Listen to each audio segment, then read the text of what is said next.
Number one, I don't want to talk behind a microphone, but I have a choice, so that's what we'll do. Number two, does the PowerPoint work?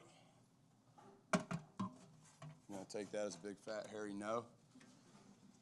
Hey, there we go. Number three, there's way too much stuff up here. Go ahead and just rearrange. Bear with me. All right, I know what you're thinking. What the heck is Coach Mazingo doing in chapel? That's what I'm thinking.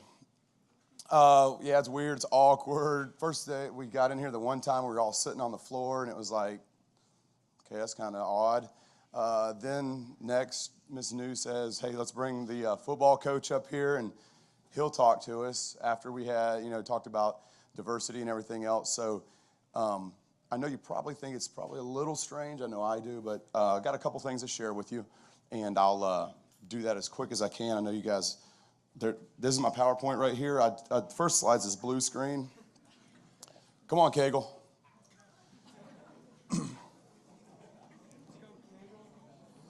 All right, here we go. This is what I was afraid would happen. Anyway, a couple things that just about me as a person. You probably, if I've had maybe a couple of you in class, maybe last year in my Bible class. This year I've got about 17 or 18 in my contemporary issues class, war contemporary issues, and it's a good time in there. So we have a pretty good time. So most of you probably don't know me. You see me walk through campus. Maybe you see me cut through the cafeteria. Maybe you play football or you're in the weight room occasionally. And I'm the guy who's probably not smiling, and I'm walking as fast as I possibly can from where I was to where I want to be. And that's just kind of the way I do my deal. So I apologize if I came off as like not a, hey, there it is, back to that one. Came off as not being real kind. Here it is. Will this thing work? Hey, who am I? Here's what you probably think. That's me just screaming and yelling, and veins popping out of my neck. Luke Simpson told me yesterday, somebody asked him, like, is Mo upset? And then, Luke, what'd you tell him? He's just always, yeah. And I am a little annoyed a lot of times. Just part of it. I'm old and crusty, I guess. But really, this thing right here is a piece of junk. Really, though, I'm a pretty laid-back guy until this remote doesn't work, and I slam it up against the wall. I'm a pretty laid-back dude, and so that's really who I am. And a lot of people will tell you if you're around me and it's not like a football setting or the weight room, I'm pretty easygoing fella most of the time. So that's me. If you don't know me, you might know my daughters, Madeline and McKenna. They're the ones with the goggles on right there. So if you don't know me or whatever, hopefully you recognize them. That picture was from this summer, actually. Not making that up. So they've grown a lot in the last 2 months. Anyway, I went back and forth. This is going to be real annoying, so I'll try not to use it as much. I really went round and round. Miss New asked me a couple weeks back would I speak, and then she changed the date like 3 times. And I was like, sure, I'll do whatever. And so I struggled with what to talk about. I prayed, thought I had an idea or two, and because I didn't want to waste an opportunity to talk to you as a student body, because they'll probably never have me back up here again. And so I was like, got to capitalize on my one opportunity. So I kind of went back and forth. I struggled a little bit more. I prayed repeatedly. God, just give me 1 or 2 things to share with these guys. And literally, and every once in a while, and I'm not like some spiritual giant by any stretch, but every once in a while, God just like, it was him. And it's just a long story. I won't even get into it. I love to read books, and I was going to my bookshelf to find a book that I wanted to pull back out and look at real quick, just said a couple of things. And as I was looking for that book, I saw another book that I'd read probably a couple years ago. And I read it a couple times and bought it and gave it away and bought it again and this and that and the other. And it was like almost like God's like, this would be a good topic. This would be something valuable, something that you can spend, 15, 20 minutes on, and somebody can say, okay, well, maybe that can apply to me, or maybe there's like 1 or 2 thoughts there. So that's what we're going to do today. I'm just going to tell you a couple stories about a guy in the Old Testament. And you probably don't study a lot in the Old Testament. And if you do, you probably don't talk about this old boy right here. I'm about to just freaking throw something. All right. 1 Samuel, they'll tell you, at football practice, I will throw something so fast. Don't even care. and half my words are chopped off. That's annoying too. So anyway, in the book of Samuel 23, there's a story about a guy. It's not even a story. It's like a blurb. It's like an honorable mention list in the Old Testament there. And then we're going to talk about this guy named Benaiah today. And Benaiah, the son of Jehoiada, I don't even know how to pronounce the name, was a valiant man of Kabezel. The K is cut off, so you'll have to just trust me. It's a K at the front. Who had done great acts. He struck down 2 sons of Ariel of Moab. He also went down and killed a lion. Trust me, there's an L and an I missing there. In the middle of a pit on a snowy day. He struck down an Egyptian, an impressive man. Now the Egyptian had a spear in his hand, but Benaiah went down to him with a staff, basically a club. Went down to him with a staff, seized the spear from the Egyptian, and killed him. A couple letters missing there, with his own spear. And here's what I need you to know about this guy named Benaiah in the Old Testament. First of all, is anybody, I can't see a lick because I got these lights shining in my face. Has anybody ever heard of this guy? Like he's like, okay, who's heard of David? Okay, so at least like 9 people have heard of David. Who's heard of, Paul the Apostle? Couple. Jesus. Okay, so we go, okay, Benaiah. Okay, so that's where we're at. Like there's a handful of people. Miss Baker, of course. Everybody knew Miss Baker's going to have heard of him. All right. So if you haven't heard of Benaiah, he's only mentioned a handful of times in the Old Testament. And this guy is an absolute animal, okay? And you can read his resume, so to speak. And basically, if you come in contact with Benaiah and it's you versus him, you are going to come in second place every time, okay? He will ragdoll you. Are you with me on that? All right. So don't mess with this guy. So there's this fellow named Benaiah, and he's a rough guy. And there's 3 things it mentions here in these couple of verses. The one thing I want to focus on is in red there, underlined. He went down and killed a lion in the middle of a pit on a snowy day. Now, there's 3 mentions here, 3 things he did. First, he killed a couple of dudes, okay, the sons. If you do some research into that, there's at least 2 is what the Bible, the scholars would tell you. And these sons of Ariel of Moab, they were lion-like. They were the best warriors in Moab. So it's 2-on-1. It's Benaiah versus these 2 studs, the best they got. And he goes down and he makes sure they come in second and third place. And then we have the lion. Don't trip me. We have the lion. And then I want you to look down at the last one there. It says he went down to an Egyptian, an impressive man. If you do some more research into this, you realize that this impressive man, if you translate it from the Hebrew, about 7 feet tall. He would have been like the Goliath of Benaiah's day. Okay, he was a rough guy. And this guy's got a spear. Benaiah takes this, let me have that please, and then kills him with it. And you can understand, well, yeah, Benaiah, you've got this stupid thing. I'm about to fling it. Sorry, Coach K, you're about to lose this little dealio. Yeah, there we go. I'm just getting real annoyed by the second.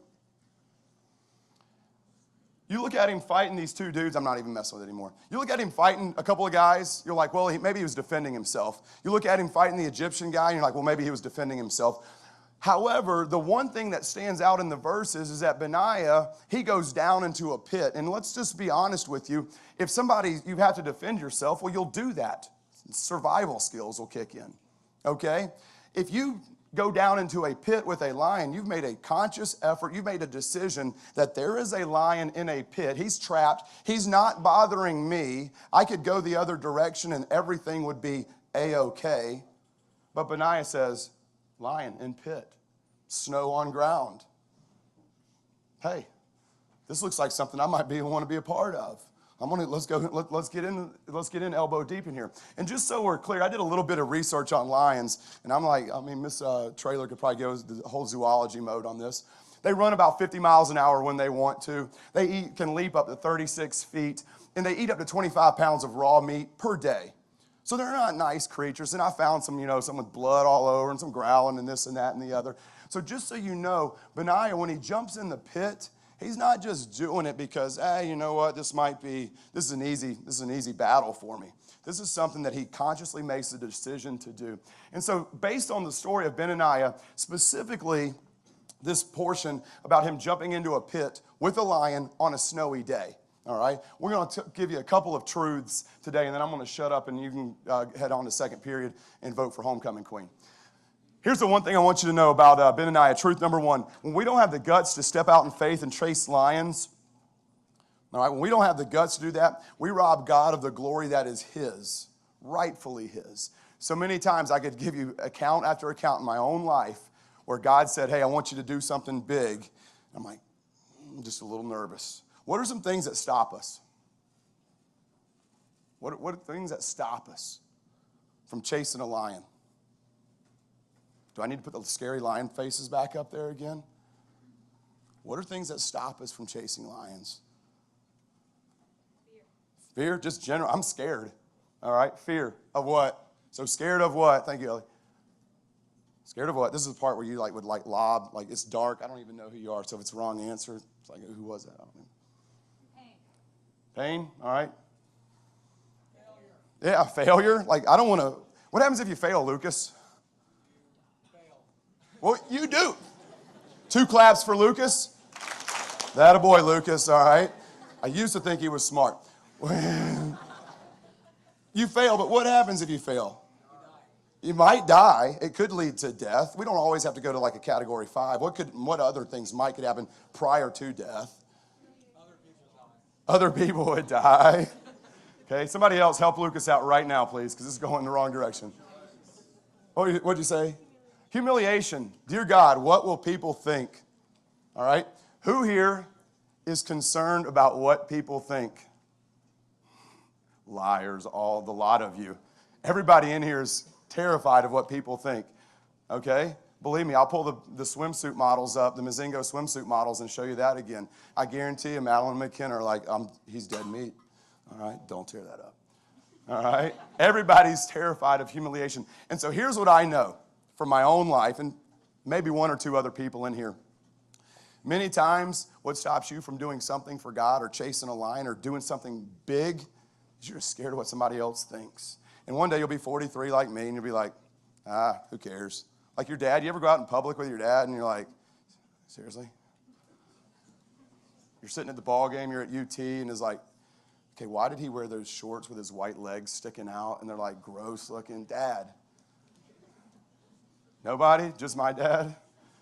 Just my daughters? It's like, okay, so this idea of humiliation. We're scared of what people will think. Got to get back on my little deal here. 2 regrets that you'll have in life, all right? Things that I did do and things that I did not do. Typically, human nature is this. When you look back, even if you're 15, 16, some of the adults in here, you look back and you almost always regret things you did. I regret a couple of weeks back driving on Cedar Bluff, turning on North Peters, right as the light had turned yellow. It was kind of in that orange range, and I was like, don't care, gun it. And I just went through there on 2 wheels. About 2 weeks later, I get a little envelope in the mail that said, hey, the traffic cam saw you running that red light. I was like, well, it was orange, but okay, send us $50 or whatever you say. Instantly regretted that. Here's what I can tell you about life. You'll many times when I say regrets, you'll give me a list of things that you did that you're like, oh, that was a mistake. Yep, shouldn't have went out with him. Yep, she who was crazy would like to have that back. All right, that was like, $85 I spent at Christmas I'm never going to see again. All right, thank God I dumped her before Valentine's Day and lost another 75. You're going to have those regrets. All right, Coach Winslet actually gave me that example before chapel. Kidding. You'll have regrets, and you'll almost always tell me about things that you did. And here's what I need you to understand about this. Many of the regrets that you're going to have is not necessarily going to be about things that you did, but things that you did not do. You're going to look back and say, I wish I would have fill in the blank. I wish I would have went to CAK, and I wish I would have done this. But I didn't because I was scared, and God's like, I had that scenario set up for you. I had everything laid out. I had the table set. All I needed was you to be willing. And you'll look back, you'll be 43, like me, and you'll say, I wish I would have. You won't say, I wish I wouldn't have, drove through the red light.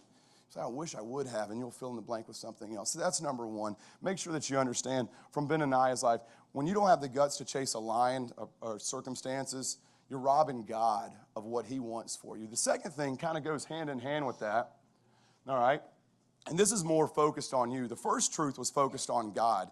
We're trying to bring him glory. The second truth is focused more on you. God is always working through our circumstances, and he's engineering them for our success and for his glory. Remember the last slide. So he wants them for our success. And what you need to understand, or what I'd like for you to understand is this. Many times you're presented with circumstances or there's a struggle in your life and your knee-jerk reaction, your response is, oh no. Do you ever say these words? God, why? Like, why did this have to happen? All right? I'm thinking of like Tyler Williamson with his leg broken 2 places the first game of the season. And he's probably saying, where you at? Is Tyler here? He's like, you ever say, why God? Like, why is this? All right, if you can't see Tyler, he's over here on the other side of the story. He's like, yeah. All right? I think of Baker, all right? Another football guy, and pardon me for the football illustrations. Baker, senior in high school, played 3 games last year, broke his collarbone, had surgery. We get into the first couple games this year, tears his ACL, has surgery. Now he's rolling around in a wheelchair. Baker, you here? Say why? You ever say, why, God? Like, can you, God, I'm here. I'm waiting for the answer. I know there's got to be something good coming about this. Anybody else? You probably say, yeah, there's been more than one circumstances. It has to be athletic related. But you look and you're like, God, why? Like, what are you trying to teach me?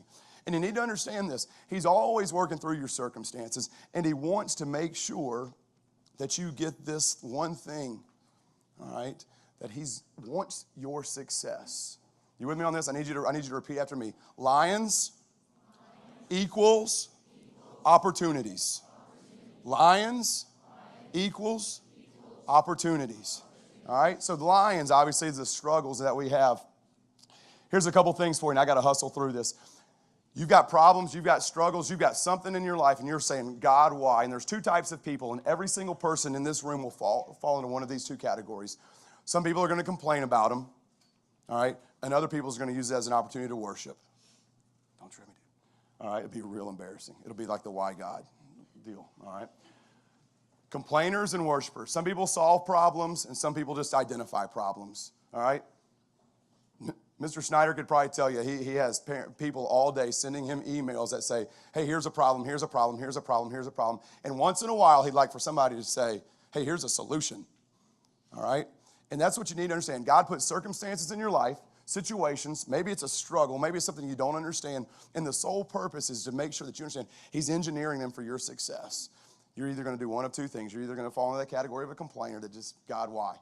Questioner, or you're going to say, God, here's another opportunity. Here's a lion in a pit on a snowy day. I'm going to go and take this thing head on. Many times, and this is Travis Mazingo, this could be on my tombstone when I die. Many times we confine our God. How big is your God? Well, he's as big as my problem. Whatever fill in the blank problem is. And we confine our God to just the size of our circumstances. And the reality is God's much larger than our circumstances. But we're so busy looking at the circumstances, we're looking at the snow on the ground, we're looking at the pit, we're looking at the lion, that we forget completely about God, the power source. Excuse me. One quick illustration here. I train in the mornings, I work out. I got to have like an hour of me time, like uninterrupted, no CAK football, no Cubs or whatever it happens to be. I just need like an hour of me time. So late last year, my son, he's 11 now, but he started coming in to work out. Dad, I'm going to come in to work out with you. He did that for about 2 times, and it was like awful. I was like, well, once you start, you got to finish because, I'm a coach, and that's what you do to your kids. You make them miserable. So anyway, and probably 8 out of 10 times he comes in, he's excited for it. He wants to work hard, and there's a couple times where he's just tired or cranky or whatever.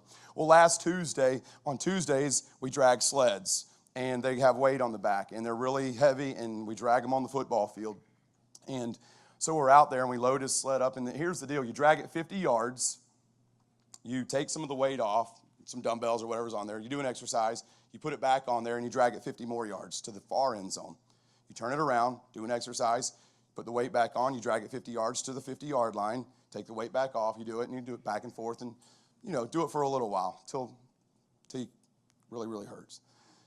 We drag it down, and on the way back, I noticed Maddox, and Madeline and McKenna will tell you, Maddox, when he gets upset about something, his chin instantly goes down. He's terrified, and I'm working with him on this.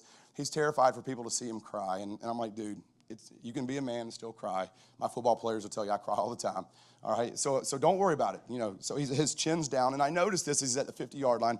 It's probably like 6:30 in the morning, maybe 6:40. It's dark out there, so you can't see a whole lot.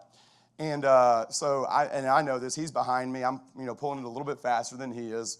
And so I pull my sled down, and I turn around, and he's probably at the 10-yard line, and his head's down. And I know my dude's crying. He's tore up about it. I'll probably start crying now thinking about him. And so, stand up for me, little guy. So he comes there, and I'm like, Maddox is about like this guy. I put my arm around him, I'm like, what's the matter, buddy? He's like, it just hurts so bad. And here's the thing about pulling sleds. Sit down, little man. Here's the thing about sleds. You drag it down going forward to the scoreboard end, which isn't that bad because you can use your body weight to kind of keep the sled going. But on the way back, you got to drag it backwards. And it is a painful thing, all right? It does not feel good. It is extremely uncomfortable, especially when you're 11 years old at 6:30 in the morning. And it's like, what am I doing out here again? I could be watching Netflix right now in my dad's office and drinking a chocolate milk. Instead, I made this decision. Okay, so he's out there, and I can tell he's crying. And so I'm like, it's okay, buddy, let it out. Won't make you cry in front of everybody. Then he just goes from like tears trickling to just a full-blown sob. I mean, like heartbreaking crocodile tears. And he's like, it just hurts so bad. He's like, I just hate pulling it backwards. And I'm like, you think he plays on a little CYF team, and they got their break speed off of by the Fulton CYF team. They call it the Baby Falcons. That's like, you think the Baby Falcons are out training this morning at 6:30 dragging sleds? I'm a coach, so you say stupid stuff like that when your kids are crying. And he's like, no, and he's sobbing, and I feel like I feel like the worst dad in America, which is pretty close probably. And so I'm like, go get you some water. And I'm thinking to myself, what are you going to do, Mo? Because I call myself Mo when I'm having my conversations in my brain. So I'm like, Mo, what are you going to do? And I'm like, well, dude, you got one of two choices. You can like let him, it's breaking my heart. I'm dying because my guy's crying, right? And so I'm like, I can either let him stop and be like, yeah, you worked hard. You drug it down and back, and you're tired. You played a game Monday night, and it's Tuesday morning. So, yeah, your legs are probably a little shaky or whatever. And I'm like, nah, you don't want him to say, hey, if things get uncomfortable, if the circumstances are tough, we just cash out then. Let's take this thing to the house. I said, I tell you what, grab you a splash of water. He's got his little water bottle down there. Grab you a splash of water. I said, let's drag it down and back one more time, and you can be done. And that was about half of what we were going to do. He didn't know that, though, and he's like, okay. You know how you do when you're really upset, and you're, okay. And he's not mad at me. He's just mad his legs are burning. He's probably sleep deprived or whatever. He's a little thing. He needs a lot of rest. And so he drags it down there, and he's borderline. And he would tell you he doesn't get mad at his dad, but he gets annoyed. That's what he tells me. It's like, are you mad at me? He's like, well, you're just kind of annoying me right now. And so I could tell I was kind of annoying him right there because I said, hey, do one more trip down and back, 200 more yards. Like, right? So then he's kind of frustrated with me. So then he just starts running with it. And I'm like, and of course, I'm a coach. These guys that play for me will tell you, I'll heckle them and make fun of them and just rile them up, say idiotic things. So I'm like, there you go. Come on, just going on and on.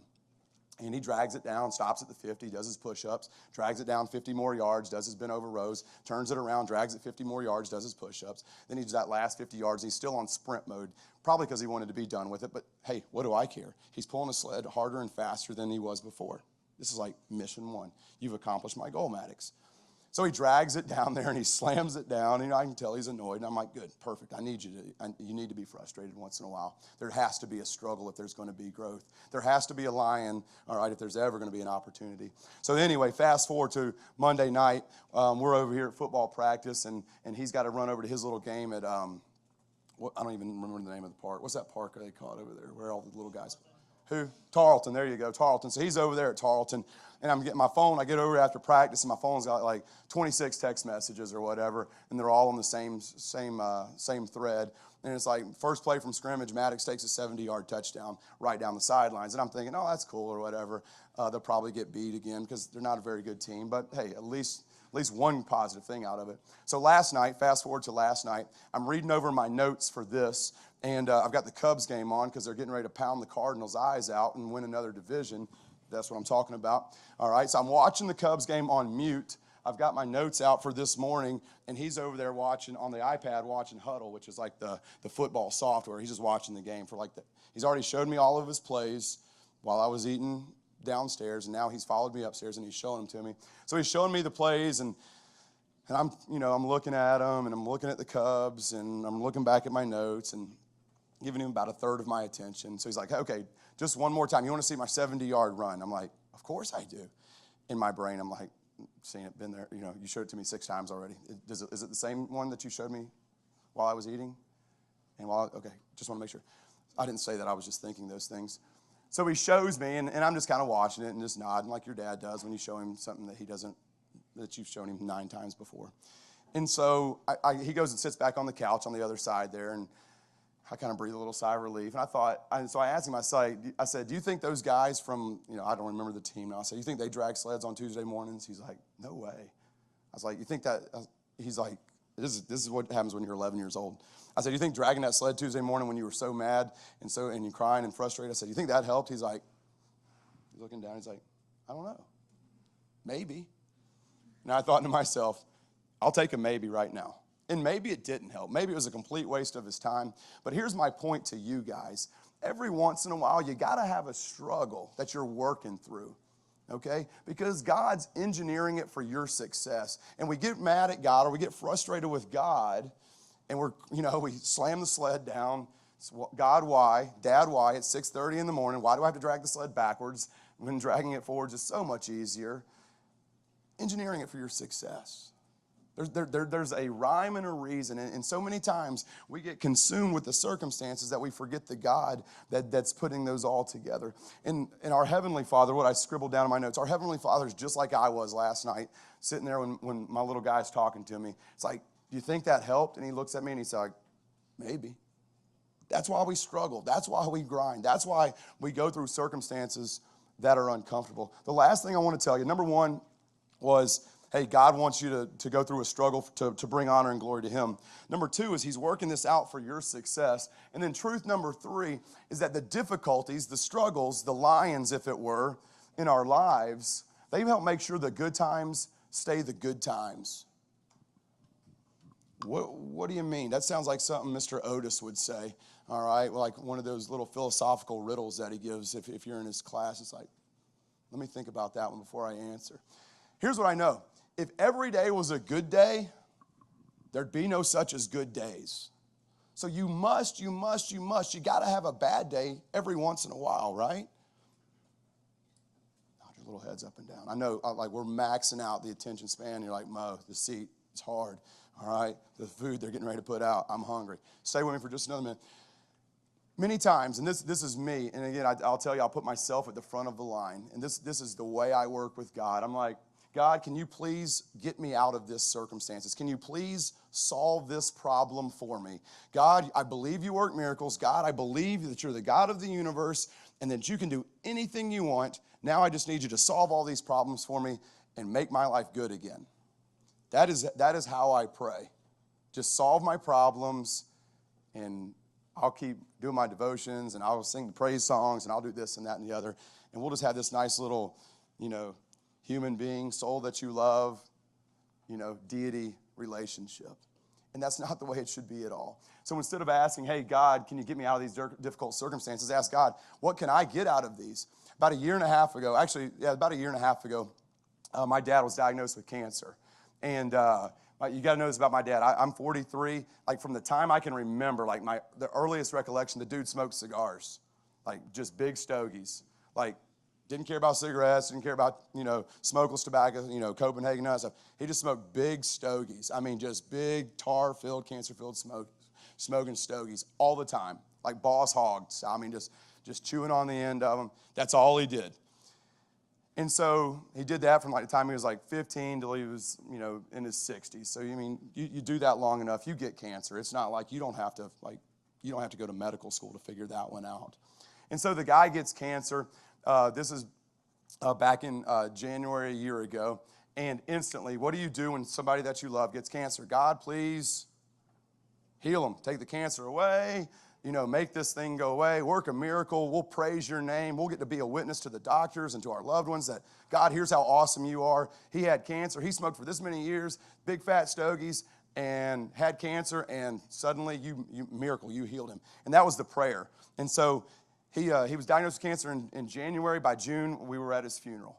And I look back at it now, and I'm like, never once did I pray, God, teach me something from this, from this lion in a pit on a snowy day. I was so consumed with God, please fix the adversity in my life. It's a real tough spot. Don't know what I'm going to do. I live in Knoxville. He lives in Jacksonville. How am I going to fix this? God, please solve my problems. Make everything nice and warm and fuzzy again. And never did I say, God, don't solve my problems. Just make me stronger through it. That's what you and I, looking back at that scenario, that's what I'm like, why didn't I?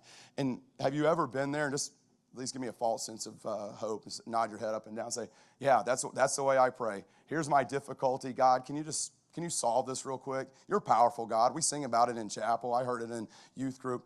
God, solve my problems. Here's the list. I've got a prayer list I've been keeping. God, if you could just kind of like go into the store when my dad and mom go to Sam's and you just buy these things. It's kind of that's the way with God. Hey, God, can you go ahead and just knock these things out for me? You do that, and dude, I'll tell everybody how awesome you are.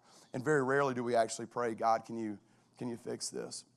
So don't ask God to fix your problems. Don't ask him for all good days, because if you have all good days, it's never know what a really good day is, because if all good days were good days, it'd be a little struggle. I can tell you right now, if all good football seasons were good football seasons, I wouldn't know how good they were. I got to experience a tough football season every once in a while so I can appreciate the good ones a little bit more, because I get a little spoiled and I think, no, that's a lot of me and that's not a lot of God. And then every once in a while, he has to step in and say, oh, okay, let me give you a little lion in a pit on a snowy day, and let's see, I need you to turn your focus back on to me.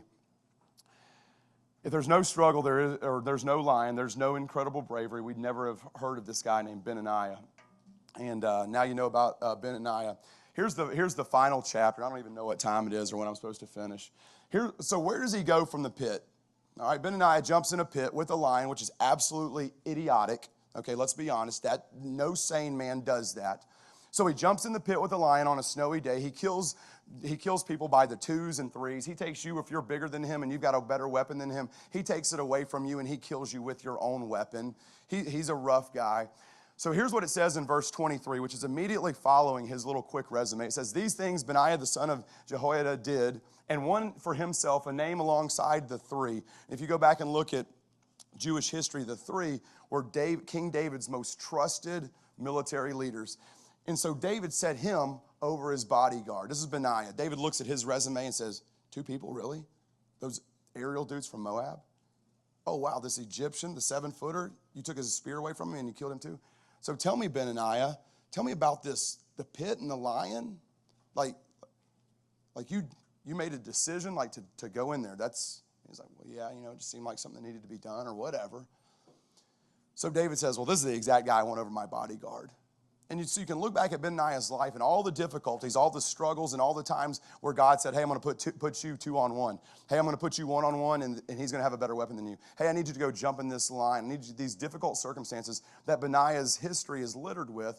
And finally, God comes along and says, okay, here's where I was going with that. Here's the preparation that I wanted you to have as a result of that. So he puts him over his bodyguard. Later on, you can read in 1 Kings about Benaiah. David's on his deathbed. He's getting ready to die, and he asks for just a couple of people that he wants to see before he dies. And you go to 1 Kings, that first chapter there, and one of the people that he asked for, he's like, please bring to me Benaiah. All right, let me see him, the son of Jehoiada. He actually calls him, just so you know exactly which one I'm talking about. And so he's one of the guys that David trusts so much that he says, hey, I want to see you before I die. Later on, same guy, Benaiah, becomes the commander of King Solomon's army, which obviously, if you don't know, Solomon is David's son. And then later, he's sent to kill Joab. And this is all stuff I'm learning about Benaiah. I just learned about the lion deal, him jumping in a pit, and thought that was pretty impressive. And then I start reading about the guy's whole life. And I start connecting these dots, and I realize that he's a pretty impressive guy, and he's done some difficult things. And you look back at history, and what does God do for him through his circumstances? One time after another, he elevates him. He says, hey, I'm going to throw this at you. Benaiah passes the test. Hey, I'm going to throw this at you. Passes that test. God says, hey, I got one more struggle for you. I've got one more difficult set of circumstances. I've got one more thing that I don't know if you can handle. And Benaiah says, bring it on. What do you got for me, God? What can I do? I'll trust in you. And then he gets towards the end of his life, the second half of his life, And God's like, okay, you've demonstrated your bravery. You've demonstrated your willingness. All right, I'm going to bless you as a result of that. And so here's what I need you to know. And the last couple things that I just want you to take away today. This thing will click. God uses today's experiences, the lines that he's got in your life today, all right, to prepare you for tomorrow's opportunities. God uses today's experiences, all right, the lions, the struggles that you have right now, the sole purpose of them is to prepare you for tomorrow's opportunities. Don't ask God to take your problems away from you.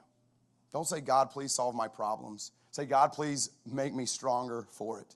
God, please draw me closer to you for it.